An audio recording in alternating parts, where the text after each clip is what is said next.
Hello and welcome to Beyond the Broadcast. My name is Seth Resler. I am the community building consultant for Paragon, and this is a series of conversations that we are having primarily with people who work outside of the broadcasting industry but are engaged in community building, and we want to find out what we can learn from them.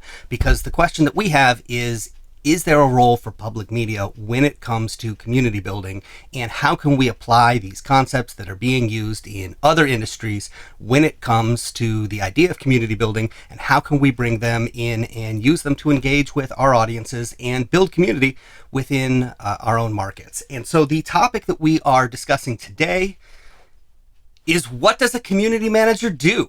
I mean, it sounds like a simple question, but this is a job title that does not exist in the broadcasting industry for the most part.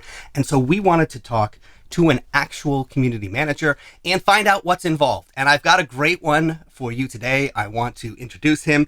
He is a community engagement program manager at Square. Now, Square is the company that provides mobile payment solutions and merchant services.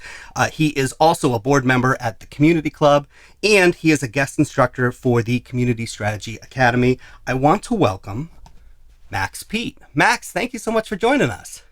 Yeah, thank you so much for having me. Oh, it's great to have you here, and I really appreciate it. Look, you've been working in community for a number of years, but this isn't where you started. You actually started in marketing and advertising. Can you tell me a little bit about how you crossed into community? And, you know, I've heard you say that this is your calling. What's different about community versus just audience building or marketing or advertising?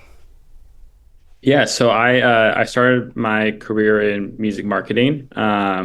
Was working at a few labels and record companies, and then kind of ventured off to do my own thing, doing advertising consulting and building websites as a freelancer. Did that for a few years until the pandemic, got really burnt out, and joined an online community of freelancers.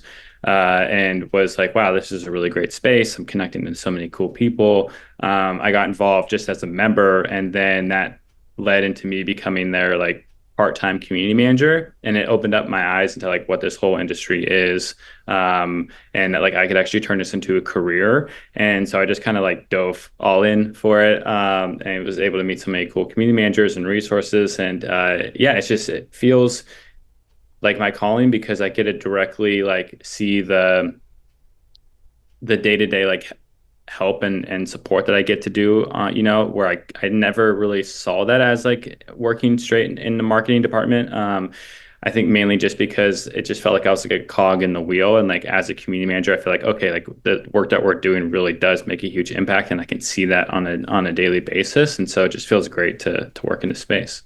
Yeah. You know, I'm like you. I have spent much of my career as a content creator. And, you know, I like creating content. I enjoy it, but I come from radio broadcasting, and often it is easy to feel like you are sitting in a small room with padded walls talking to yourself.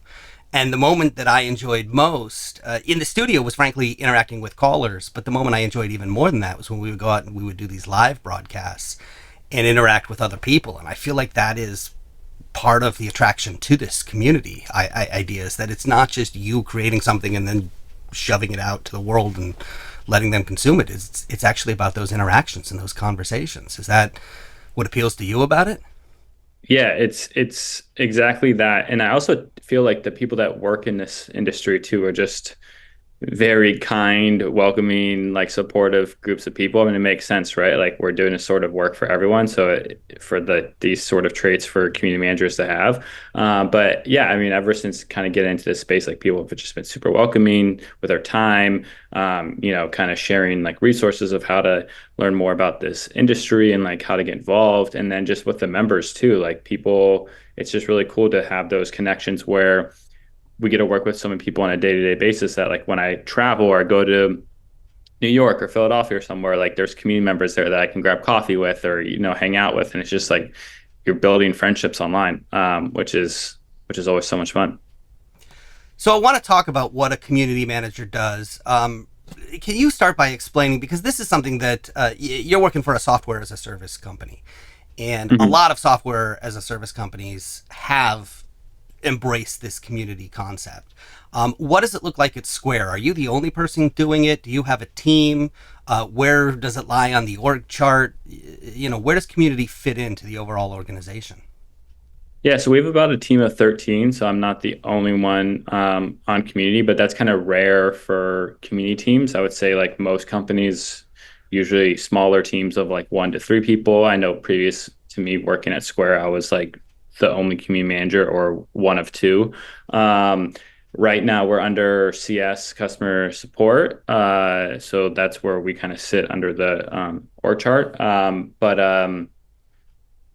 yeah, I it's my role is kind of focused on engagement programs, so I'm working a lot with like onboarding and gamification and like engagement strategies within the community. So how can we continue to have our sellers like interact with one another, find value for interacting and being involved in the community, where we have other teammates that are focused more on events or marketing or just content, like content creation, or on our platform.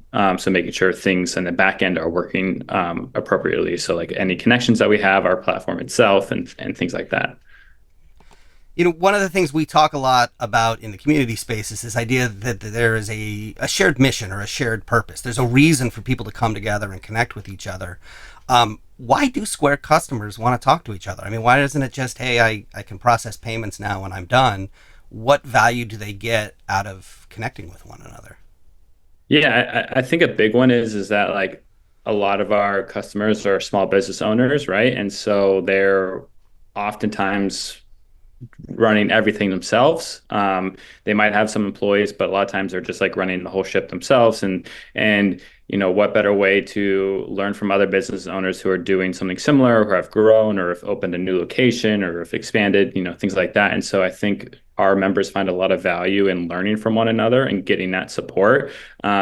Where like if I'm a business owner in a small town, I might not have a lot of connections here, but I can reach out to someone directly who uses the same services that I do, maybe the same exact same tooling and same clientele, and I can get real advice from them and kind of apply that to my business. And I think that that's a huge value add for our members. Now, you said this is a customer support community or customer success community. You have worked in other communities prior to Square. How is it different from other communities that you have been involved with? Yeah, so I think a big one off the bat is like our members are all Square sellers, right? Where I've worked at other communities where maybe it's just around like a community of practice. So it's all just like freelancers, but you're not freelancing for just one company, right? So you're going to have designers, you're going to have developers, you're going to have marketing people. And so this one is just all solely around like Square sellers and business owners.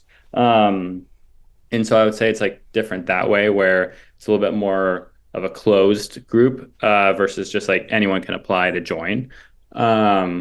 And it's a lot bigger too, right? Like we have hundreds of thousands of members in the community. And so there's a lot of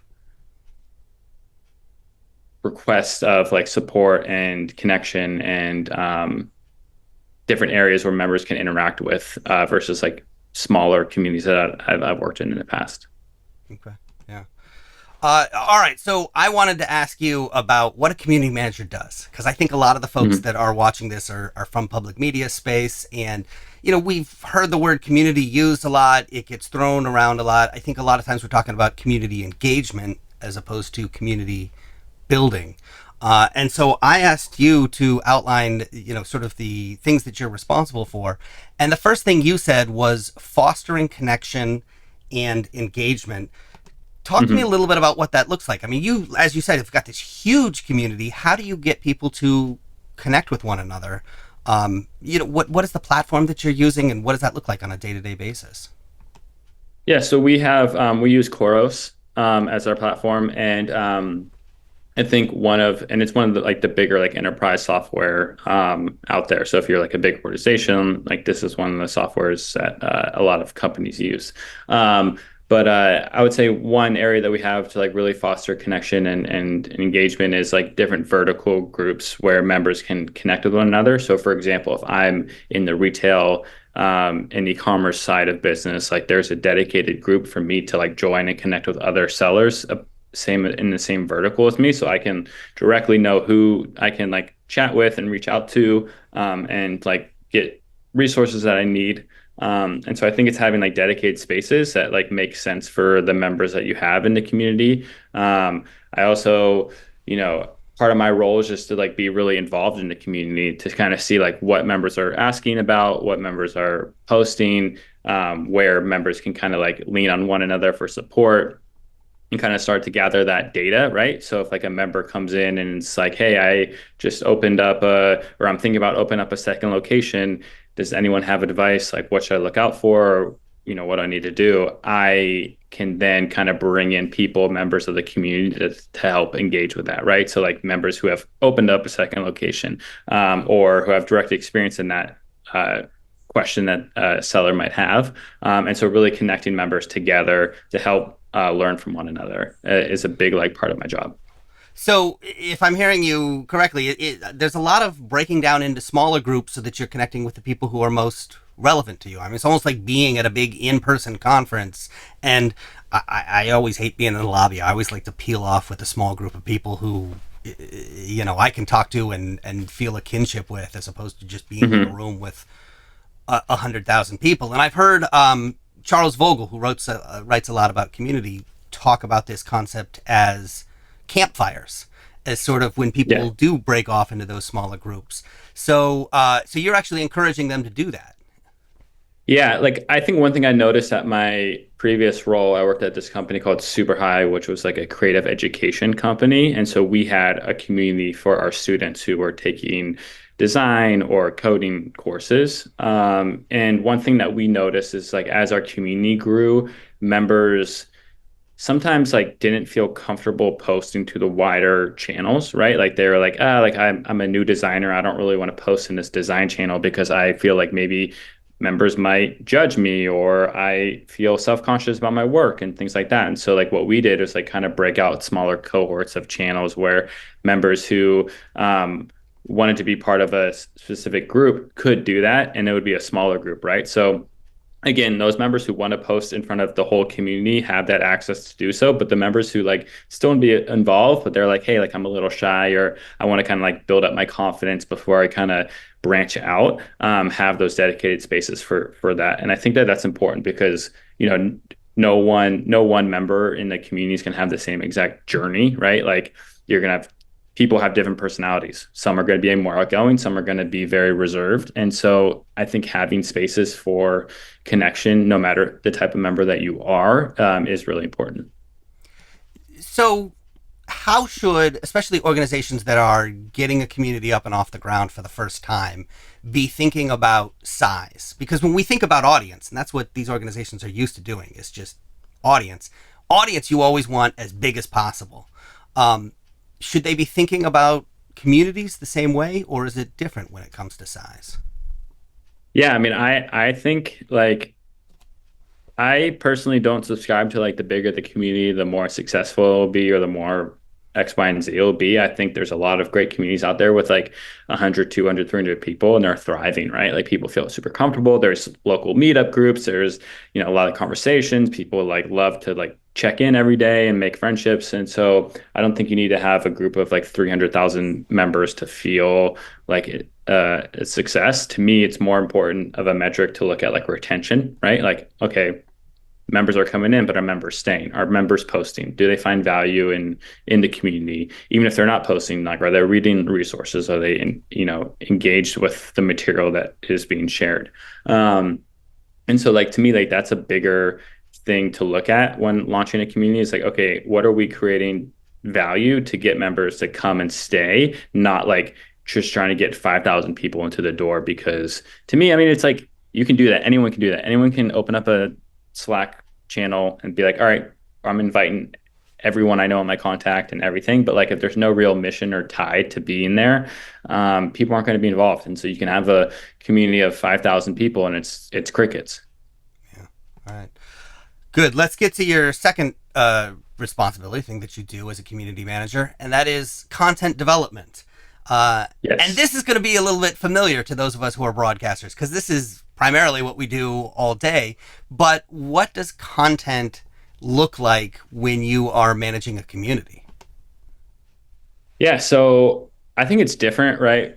Based on different community managers can have different answers to this. But for me, it's like, okay, like I work a lot in like updating our blog, so getting content out to inform our community of like maybe new things that are happening, new releases. I relevant pieces of content for members about like business information, holidays that are coming up, things like that. I also think uh, I look at content as a way to highlight our members, right? And so like doing content series around like recognizing members' achievements for the month, or like shouting out a member for doing X, Y, and Z in the community or outside of the community too that you want to highlight. Maybe it's like a my one of my previous roles, my first role actually in Freelance Founders, we would do a monthly like interview series. So we would just pick a member at the community and interview them, right? Everyone loves talking about themselves. It's a great way to build up content for your community to show like, oh, like we are interviewing our members, they're getting to tell their story, they get, they might have more of an outlet that they've had before. And you're building up stuff that you can kind of share with potential members that are like wanting to join, be like, oh wow, they have like a designer in here that is from Minnesota and I'm a designer and I'm from Minnesota, so I want to join this too. And so I look at it as approach of like content is a great way to create awareness for potential members. It's a great way to highlight your members and like show recognition. And Yeah, Yeah. sorry if that I didn't answer. no, that did. I'm hearing a bit, in that because this is so much about highlighting members. Are you ever crowdsourcing content? I mean, we are in the broadcasting industry, I think, used to this idea that we create the content and then it goes out. Uh, to what extent are you encouraging your community members to create content? Oh yeah, we crowdsource it a lot for blog content and for like just general engagement content in the community. So like we have like a weekly like series that we do where we're actually we encourage our members to post it on behalf of them versus us just like starting that engagement conversation. I think one thing to keep in mind with that stuff though is like it's not always going to happen in the beginning, right? I think when you're launching a new community or building something new, like a lot of this work is going to have to be done by you because members might not see the value of it yet, or you might not have enough members in to like really participate or get involved or want to like really dedicate time to this. But as you are slowly building out, different series and different things that you're doing, then members can start to recognize and be like, oh, I want to be part of that series, or I want to do X, Y, and Z, and get them involved that way. But we really like try to use our community conversations into like longer form content. So we have a bunch of members that are talking about like, oh, our tax season is upon us. Like, what do we do to make sure we're like in line with the latest tax regulations? Like, we'll take conversations, we'll ask for permission, right? And like to be like, hey, we want to write like a long form blog on this. Like, can we use some of your quotes? Do you want to write like a paragraph and kind of build it that way? And it also sounds like some of the ideas you're getting for content are coming Oh yeah. from your members. Do you have I a mean, way to be on the lookout for that? yeah, I think the best forms of content are actually like in terms of community wise is like actually pulling in stuff that like members are already talking about themselves. Because if you have a couple of members talking about something, more likely than not, more are thinking the same question. Maybe they're not asking it, but they're like wanting to know more. And so I think one thing to how to recognize that is one is just you just have to be involved in the community, right? There's no way around it. Like you can use tools and kind of see like what members are talking about, but like you just have to be in the day to day to kind of see what members are engaging with. And then you can kind of start like maybe like a content bank on like Notion or Asana or a project management tool that you might use and just be like, okay, like I'm going to just start gathering links of conversations that are happening. So when it is time for me to like develop a content plan or really dedicate time to build this out, I have inspiration then to pull from and I'm not like starting from scratch. Like a big thing for me is like if I'm not using this thing now, I'll just put it somewhere where I know I can reference it later, where it's easier to then like brainstorm and develop content that I need. So, Max, let's talk about the third thing that you do as a community manager, and that is moderation. So, what is that exactly? What does that look like?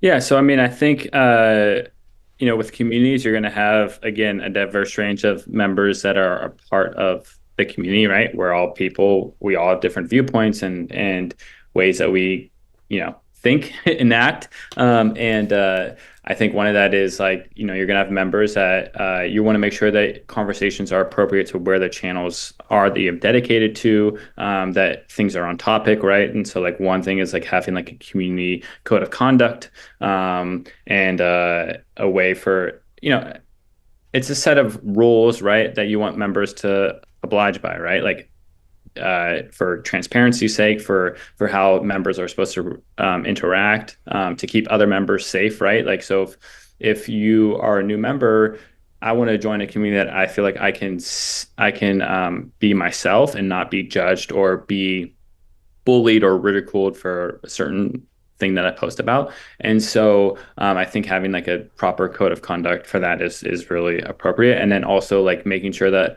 members are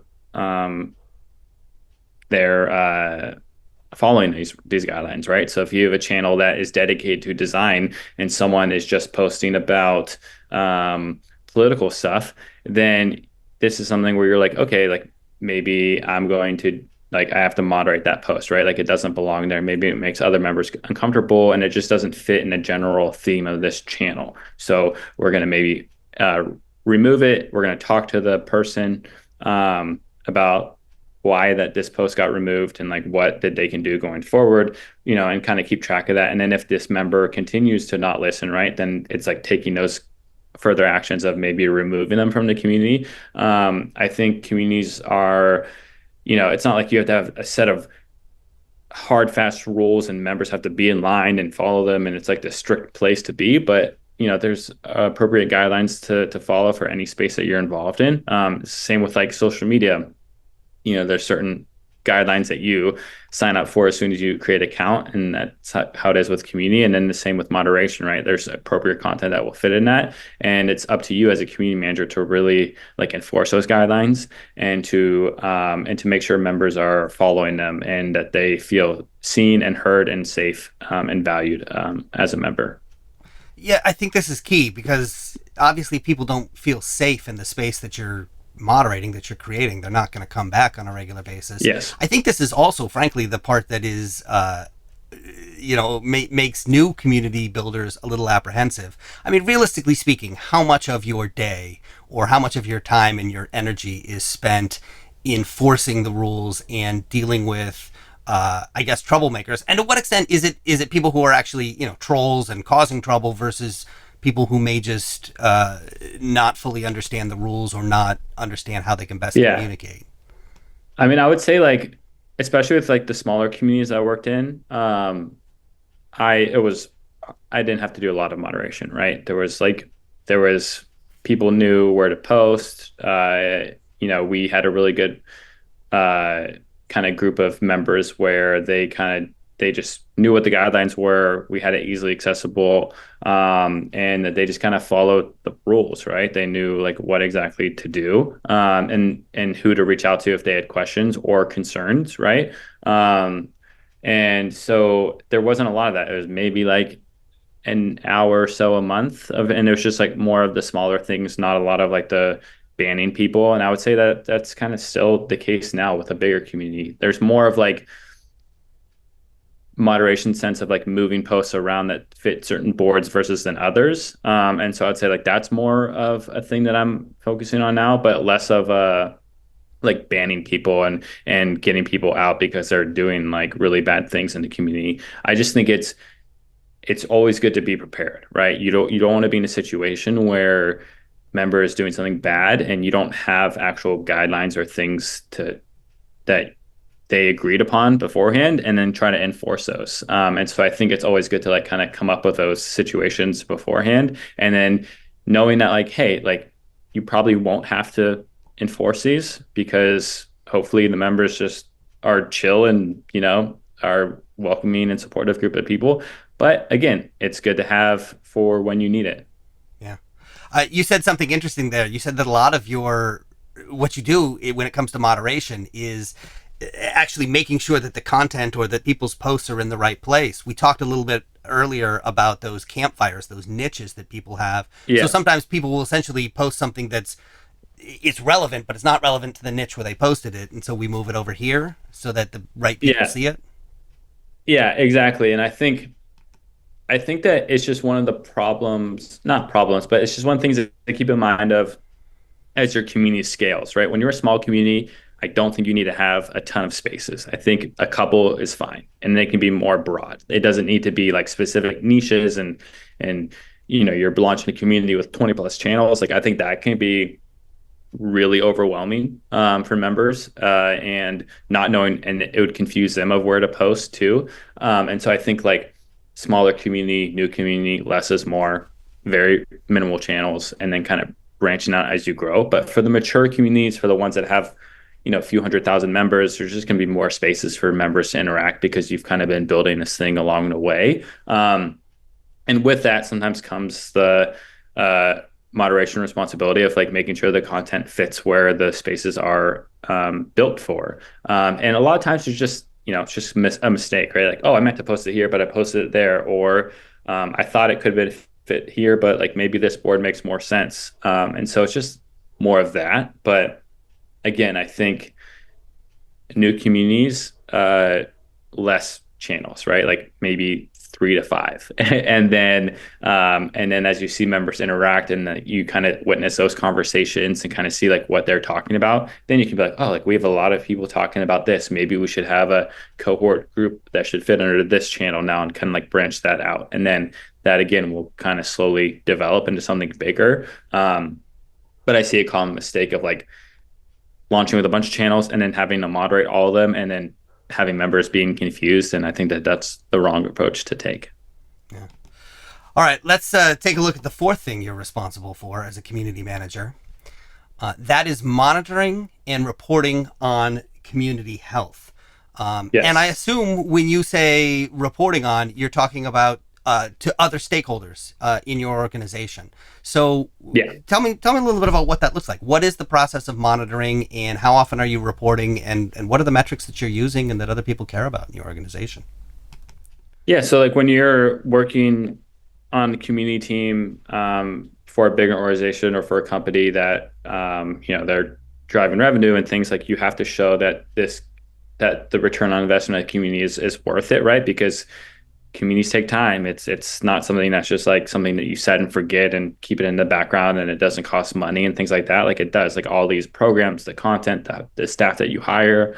And so yeah, we report on a monthly basis of what is happening in the community. Like, are these metrics aligning with the metrics that we're responsible for not only ourselves, but I mean for our team, but like for the greater organization as a whole. And I think one mistake I made as an early community manager at my first role was I didn't really necessarily have a lot of pressure from my boss at the time to report on data or keep track of data. It was more of like, hey, like times are good. We have a lot of budget. Just keep the vibes good.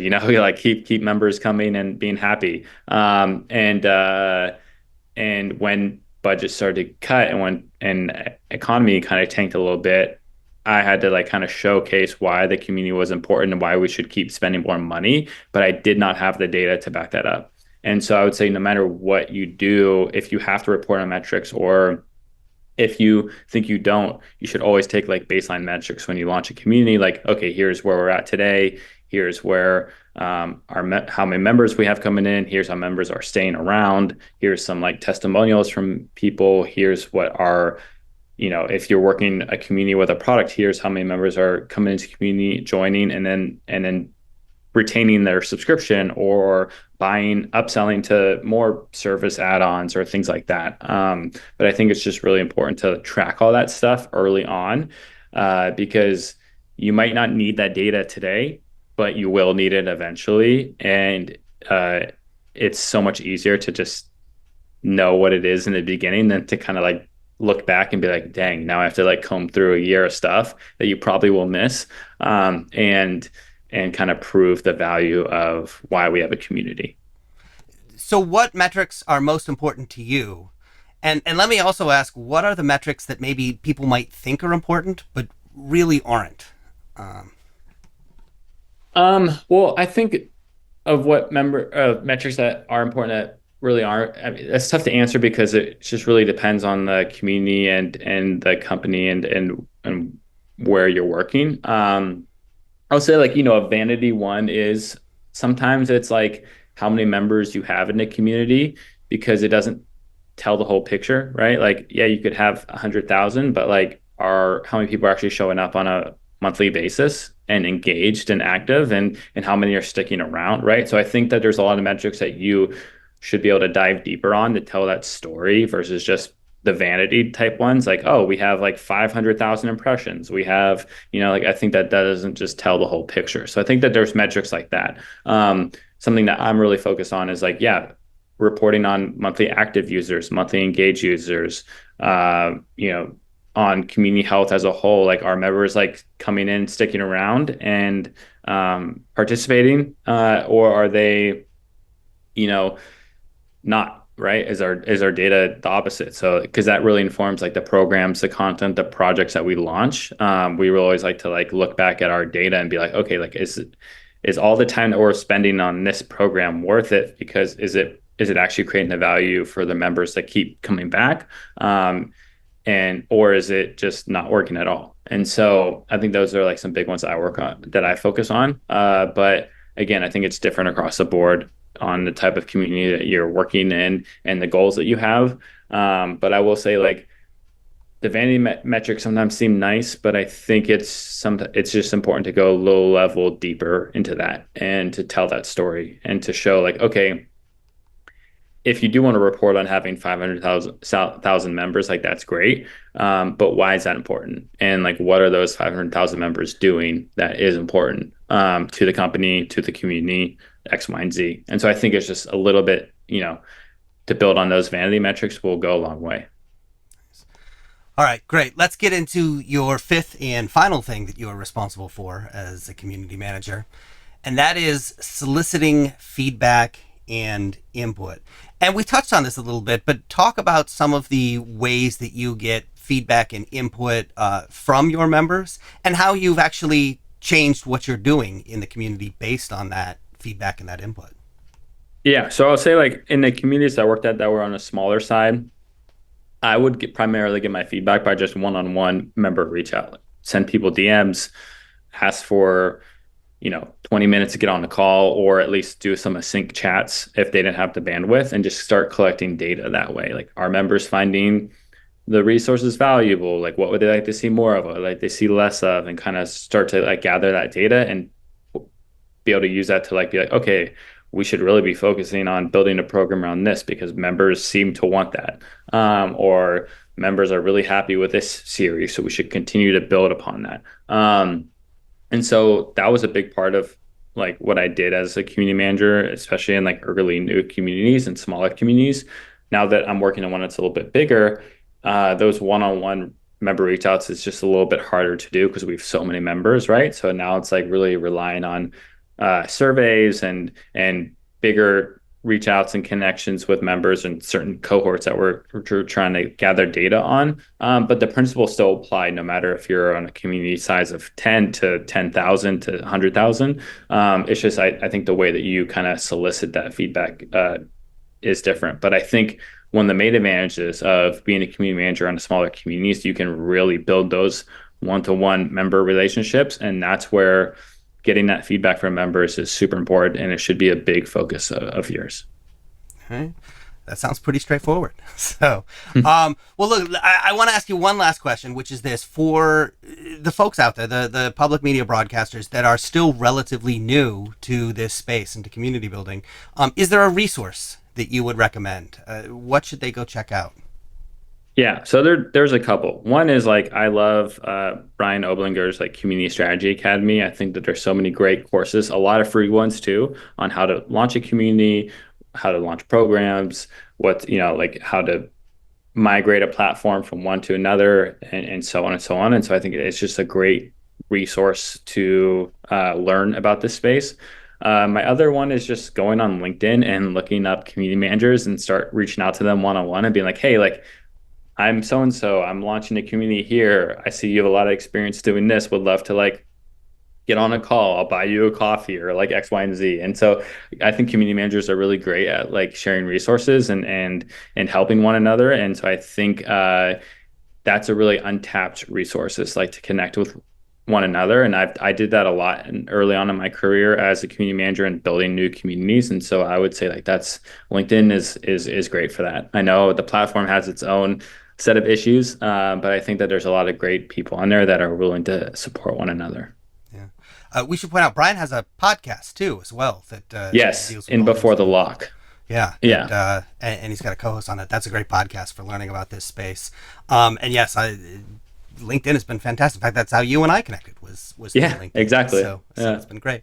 And you have a Substack as well. It's just maxpete.substack.com, and you're talking a lot about community ideas in there as well. Yeah, talk about community, talk about just like stuff I'm going through and weekly reflections. But yeah, I share a lot of stuff on community there. So I'd be happy to connect that way, or you could find me on LinkedIn too and just reach out. Like I'm more than happy to continue the conversation around community. I got a lot of help as a new community builder a few years ago, and so I love paying that forward. It helps us grow as an industry. So Cool. yeah, reach out. Well, thank you, Max. I really appreciate you being here and sharing your wisdom with us. Yeah, thank you so much for having me.